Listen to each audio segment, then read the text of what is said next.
এখন খাওয়া হবে ফুচকা। চিকু খেলে ফুচকা? চিকু খাচ্ছে, পিকু তো খায়নি।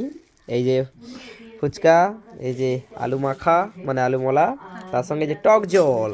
টক জল দাও, ঠিক আছে? তো খাওয়া হবে। এই যে বাটি আমি নিয়ে নিচ্ছি, এই বাটিটা। দুটো বাটি আমার? তুমি কি হাতে খাবো? ভাগ এখান থেকে। দেখো গাইস, এই হচ্ছে জল, আর এই যে আলু মলা, আর এই দিকে ফুচকা।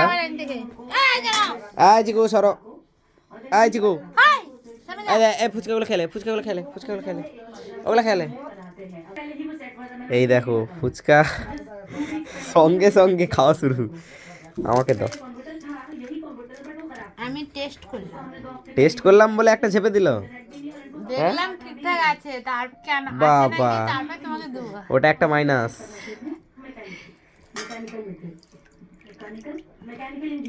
ইয়ো, 10 টাকা দিয়ে এবারে দেবো। আমি খাবো। ভালো, আমার তো হেভি লাগছে। ভালো।